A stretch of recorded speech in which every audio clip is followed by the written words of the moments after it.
मंडळी नमस्कार.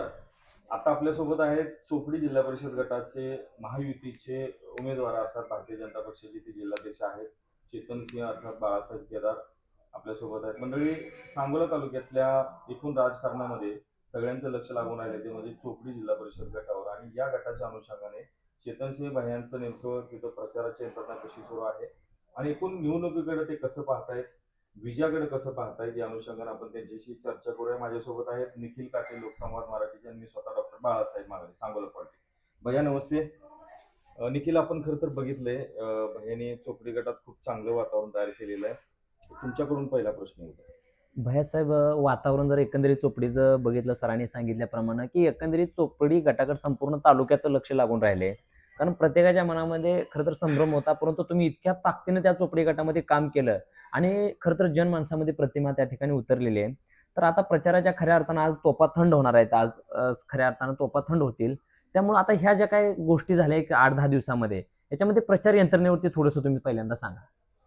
त्याने प्रचार यंत्रणेविषयी सांगायचं झालं तर प्रचार यंत्रणेमध्ये ज्या दिवशी विड्रॉलचा शेवटचा दिवस होता, उमेदवारीचे चिन्ह वाटप म्हणजे काय भाजपचं आमचं कमळ चिन्ह फायनल होत होतं, त्या दिवसापासून मतदारसंघात प्रत्येक गावामध्ये मी गेलो, प्रत्येक वाडी वस्तीवर गेलो. तिथली परिस्थिती काय आहे, काय आहे, कोणते मुद्दे आहेत, काय मुद्दे आहेत हे पाहिले.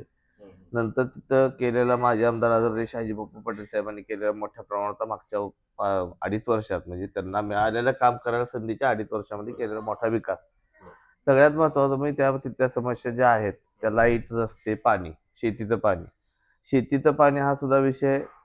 भाजप सरकार जेव्हा महाराष्ट्र राज्यात आलं त्यावेळेस राज्याचे मुख्यमंत्री आदरणीय देवेंद्रजी फडणवीस साहेबांनी 2014 साली सरकार आल्यानंतरच टेंबू असेल, म्हैसाळ असेल, ह्या योजना जे इतके दिवस मंजूर 1995 ला मंजूर झाल्या, त्यावेळेस आदरणीय बापू आमदार होते. आणि त्या योजनाला कधी निधी मिळाला नसल्यामुळे कार्यान्वित झाल्या नव्हत्या, परंतु साहेबांनी त्या योजनाला निधी दिला. केंद्र सरकारचा निधी घेतला, राज्य सरकारचा निधी, योजना कामं पूर्ण कार्यान्वित झाल्या. पाईपलाईन पडल्या म्हणजे वितरिकेची कामं बऱ्यापैकी मार्गी लागली. खूप बऱ्यापैकी मार्गी लागली. आणि परत त्या गोष्टीचा परत बापूंनी आता 2019 ते 24 पर्यंत खूप चांगल्या पद्धतीचा पाठपुरावा करून सगळी कामं मार्गी लागली. आज माणेगावला गेलं तर माणेगाव चढावरचं गाव आहे, त्या गावासाठी सुद्धा स्पेशल परमिशन घेऊन आज त्याला पीडीएन पाईपलाईनद्वारे पाण्याचं काम आज तुम्ही बघत असाल, पठारावर सगळ्या पाईप पडलेले आहेत. परवा तुम्हीच काहीतरी तिथे एकाची बाईट घेतली होती त्या पाईपवर. तर अशा पद्धतीची सगळी जी खरी काम आहेत ते माझ्या मतदारसंघामध्ये शेतीची मोठ्या प्रमाणावर. त्यानंतर मग प्रत्येक गावामध्ये गावांतर्गत रस्ते असतील, गावांतर लाईट व्यवस्था असेल, गावांतर पिण्याच्या पाण्याचा विषय असतील आणि गावाला जोडणारे रस्ते. परंतु शहाजीबापूंनी मागच्या त्यांच्या कार्यकाळामध्ये रस्ता हा विशेष ठेवला नाही. एकही रस्ता असा नाही की जो रस्ता डेव्हलप झाला नाही किंवा काय राहिले असतील तर त्याची टेंडर होणं बाकी आहे. आणि आता चोपडीमध्येच बोलायचं झालं तर आता मागच्या महिन्यामध्ये आदरणीय पालकमंत्री जयकुमार गोरे साहेबांनी पर्टिक्युलर चोपडी असेल, कोळा असेल आणि तालुक्यातील इतर भागाचा पाहिजे, माझ्या चोपडी जिल्हा परिषदेमध्ये जवळजवळ 21 कोटी रुपयाचे मुख्यमंत्री सगळे योजने रस्ते दिले पाठीमागच्या महिन्यामध्ये जे आता टेंडर झाले त्या वर्क ऑर्डर होते.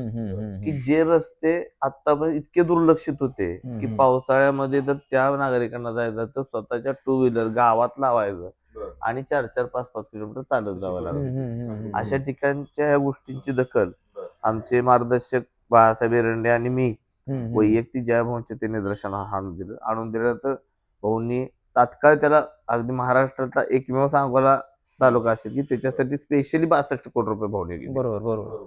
आणि आता गावांतर्गत ज्या अडचणी आहेत, प्राथमिक शाळेची विद्यार्थी कमी आहेत, शिक्षक आहेत पण विद्यार्थी कमी आहेत, 5, 6, 7. आता तिथे शिक्षणाचा दर्जा उंचावणं हा एक महत्वाचा विषय आहे. त्याच्यावर तुम्ही काय प्लॅनिंग वगैरे केले का? कारण झेडपी शाळा बंद पडण्याची खरं तर अवस्था मी ह्या मताचा आहे. आता सेमी इंग्लिश जिल्हा परिषदेच्या शाळेपर्यंत आलंय, त्यामुळे जिल्हा परिषदेच्या शाळेमध्ये जे मातृभाषेमध्ये जे मुलांना शिक्षण मिळतं आणि संस्कार मिळतो तो इंग्रजी माध्यमातून मिळू शकत नाही. इंग्रजी माध्यमातून आज जागतिक लेवलची एक भाषा इंग्रजी झाली, त्यामुळे त्याचा नक्की फायदा आहे, नाही असं नाहीये. परंतु मातृभाषेचं शिक्षण मातृभाषेत शिक्षण, तर त्या प्राथमिक शाळेचा शैक्षणिक दर्जा उंचवण्यासाठी आता स्पेशल मी सध्या विचार करतोय. मी आता कोणतं ठरवलंय असं म्हणणार नाही, विचार नक्कीच डोक्यात आहे. माझ्या जिल्हा परिषद गटामध्ये मी जिल्हाध्यक्ष म्हणून काम करत असताना आमच्या जयाभाऊंच्या मार्गदर्शनाखाली काम करतोय, बापूंच्या मार्गदर्शनाखाली काम करतोय.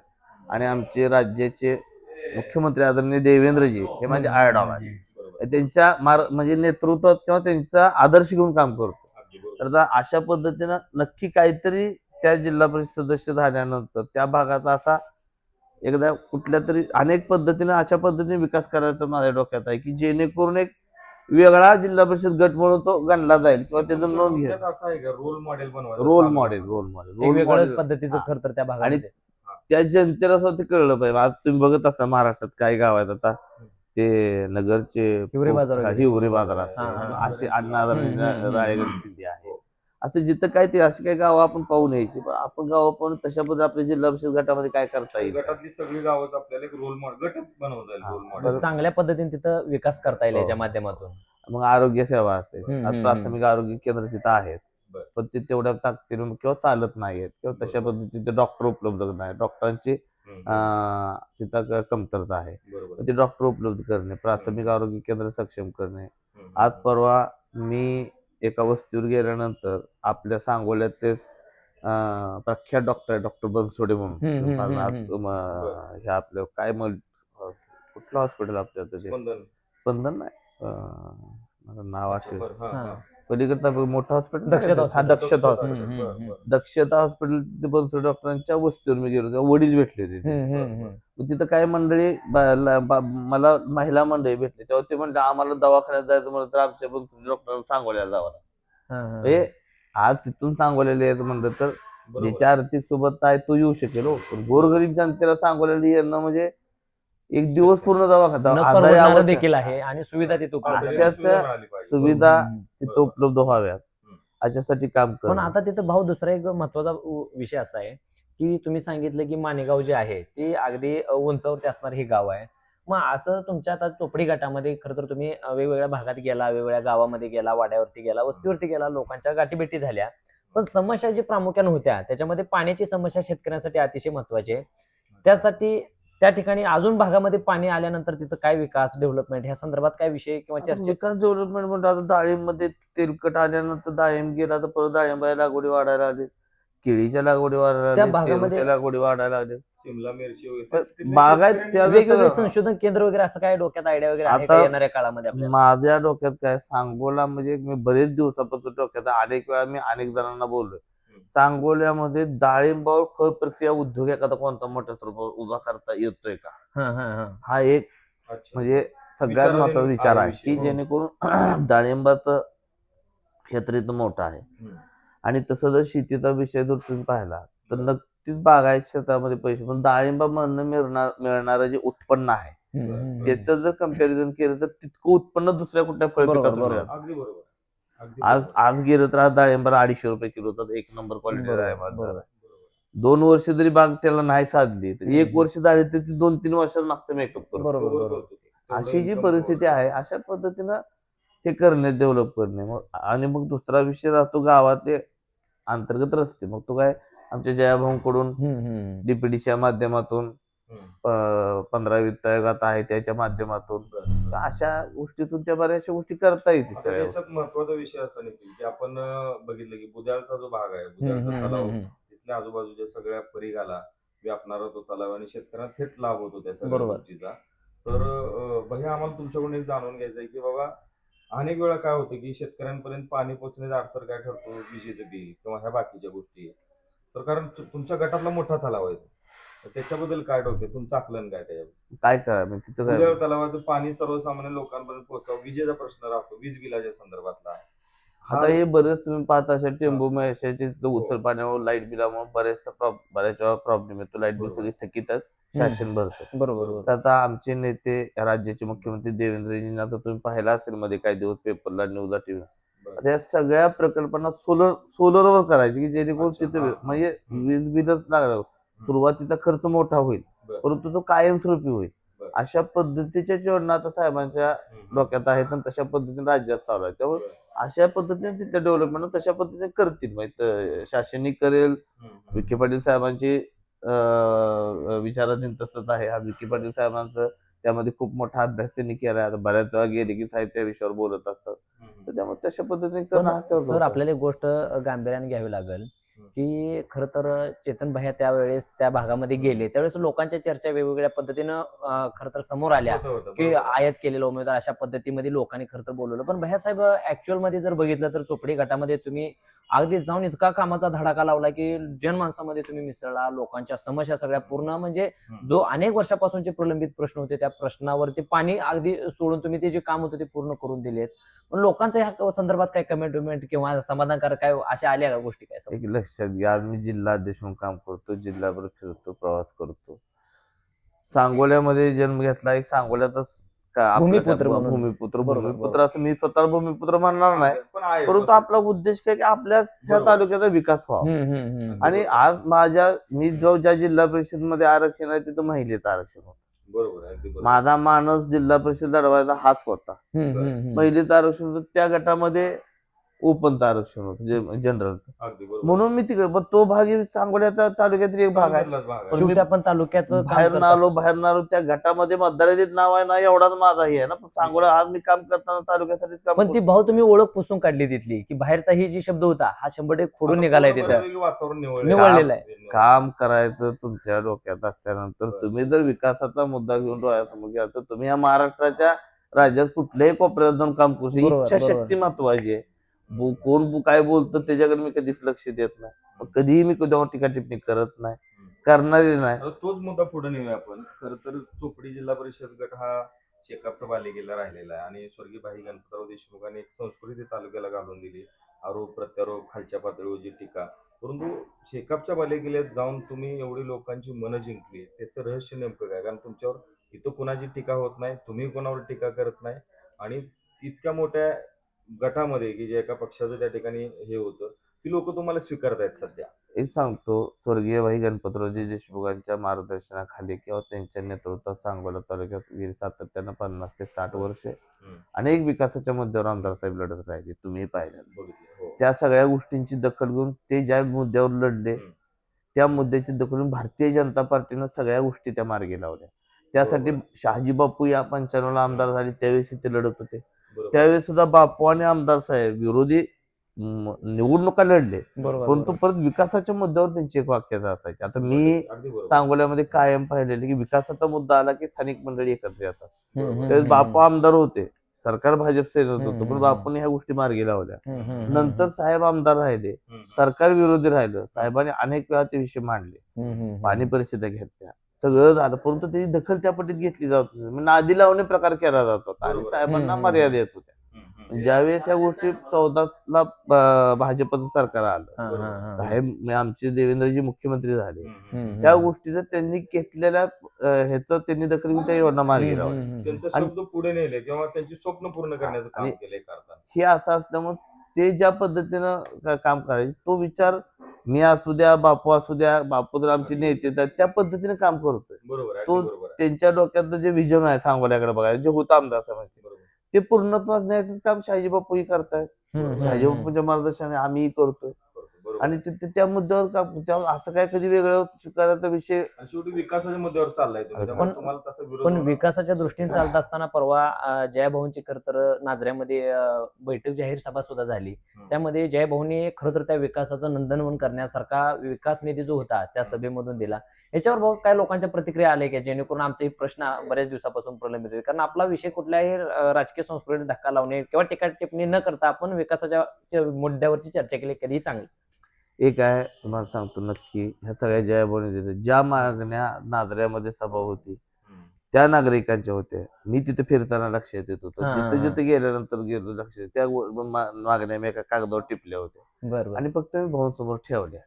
बरोबर, अगदी बरोबर आहे. हो. आणि आमचे नेते जयाभाऊने काय सांगितलं, फक्त एकदा माझ्याकडे बघितलं तर हसले आणि सगळ्यांना म्हणतो की देणारे तेच आहेत. ते स्वतः म्हणजे राजा उदार झालाय, नाही दान देऊन टाकला. राजा उदार झालाय म्हणजे आणि राजा उदार झाल्याचं तर त्यांनी ते सगळं मंजूर केलं. जवळजवळ नाही म्हणलं तरी 5-6 कोटीच्या कामं मंजूर केली. बरोबर केली. आणि जाताना मला एवढंही सांगितलं गाडीत बसलं, अरे बाबा तिथं झाल्यावर इलेक्शन ती सगळी यादी घेऊन ये, मुंबईला जाताना घेऊन ये, म्हणजे आपण पुढच्या 15 ते 30 मार्गी तुम्हाला पडणार. तुम्हाला सूचना केल्यात, येऊन मार्गी लावा ते.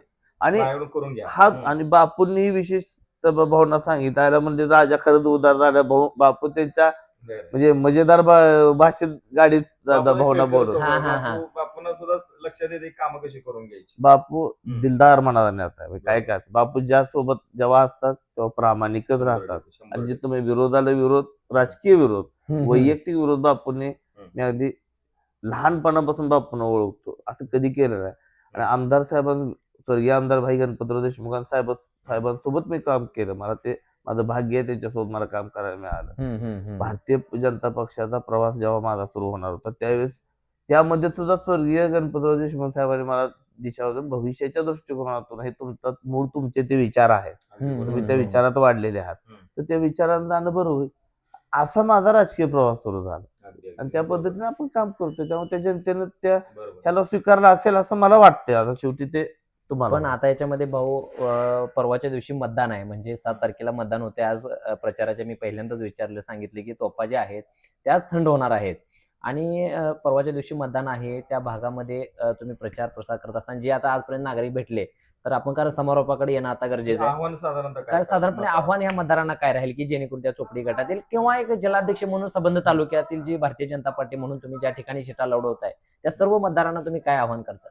तिथं आव्हान एकच आहे, स्थानिक ज्या गावाच्या अंतर्गत सेवा सुविधा ज्या आहेत त्या सेवा सुविधा चांगल्या पद्धतीने उभा करणे, त्या गावाला जेणेकरून काही अनेक गोष्टीसाठी पाणी असेल, लाईट असेल, रस्त्याच्या सुविधा असतील, अशा सुविधा केल्यानंतर म्हणजे ह्या ज्या डेव्हलपमेंट आहेत ह्या सगळ्यात मोठं आव्हान ते आहे माझ्यासोबत. त्या जनतेनं केलेल्या सांगितलेल्या ज्या अडचणी आहेत त्या अडचणी मार्गी लावणे हाच माझ्या आव्हानाचा विषय. मतदारांना तुम्ही काय विनंती कराल की बाबा चोपडी गटाच्या अनुषंगानं उमेदवारी तुम्ही करत आहात, मतदारांना काय तुमचं म्हणजे विनंती काय राहील की बाबा तुम्ही काय बघून बाबा मला मत द्या, म्हणजे कारण काय तुम्हाला मत देण्यात, त्याचं एक आव्हान करावं. या गोष्टीचे विकास करायसाठी मला मत द्या म्हणणार आहे, म्हणजे मुद्दे त्यांनी सांगितलं, दुसरं काय कारण असणार आहे माझं. आणि आता बघा मतदारांना आता शेवटच्या अखेरचे मी काय काय गोष्टीत गेलोय, काय गोष्टी शब्द दिले, काय सध्या इतर म्हणजे तिथं काय डेव्हलपमेंट केली करतोय, त्यासाठी काय आपण राहिल्यात मी एवढंही सांगतोय. माझ्यावर विश्वास ठेवलाय तुम्ही, विश्वास एकदा ठेवा.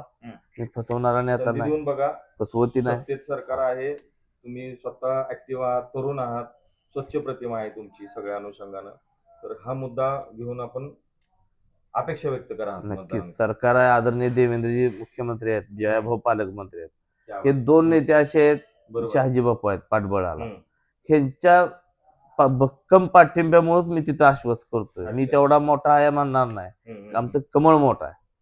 मी जनतेला म्हणताना एकच सांगितलंय, तुम्ही मत कमळाला द्या, चेतनसिंह केदार सावंताला देऊ नका.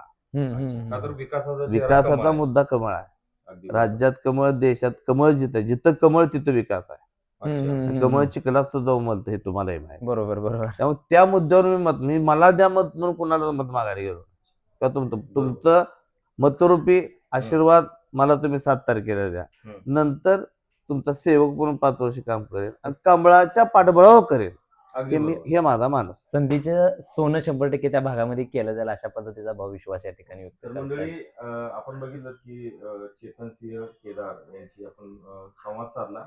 या सगळ्या गोष्टी होत असताना चोपडीतले जे मूलभूत प्रश्न आहेत, तिथं जे काही विकासाची कामं करणं अपेक्षित आहे त्याचं पुरेपूर आकलन हे चेतनसिंह यांना झालेलं दिसतंय. आणि त्यांचं म्हणणं आहे की भाजप शिवसेना महायुतीचं हे सरकार सत्तेत आहे आणि या सत्तेचा फायदा सांगोला तालुक्यातल्या चोपडी गटाला व्हावा. तालुक्यातही त्यांचं काम सुरूच आहे, परंतु ते उमेदवारी ज्या गटातनं करते त्या चोपडी गटात याचा फायदा व्हावा आणि हा चोपडी गट जो आहे तर तो विकासाचं एक रोल मॉडेल म्हणून जिल्ह्यामध्ये उदयास येईल असा त्यांचा आशावाद आहे. कमळाला मतदान करून एक वेळ संधी द्यावी आणि विकासाला त्या निमित्तानं संधी मिळेल असं त्यांचं एकंदरीत म्हणणं आहे. तुम्ही आमचे संवाद साधला, खरं धन्यवाद. खरं तर आम्हाला बघायचं आहे भैया की 9 तारखेला नेमकं होते काय. नाही पण सर त्याच्यामध्ये एक जो आपण जे आता त्यांचं काम चालू आहे त्याच्यावरती आपल्याला आज तुमच्या माध्यमातून त्याची ग्वाही द्या की 9 तारखेला विजयाचा जो गुलाल आहे तो पक्का आपल्या सांगोला पॉलिटिक्स असेल आणि लोकसमाजवरती आजच त्याची ग्वाही देऊन ठेवा की 9 तारखेला गुलाल हा तुमचा असणार आहे. निश्चित मला खात्री आहे 9 तारखेला गुलाल कमळाचा असणार आहे, माझा नाही. कमळाचा गुलाल चोपडीमध्ये, कमळाचा गुलाल. इथंच थांबूया. भैयाने आमचे संवाद साधल्याबद्दल मनापासून धन्यवाद. आपण इथं थांबू. धन्यवाद.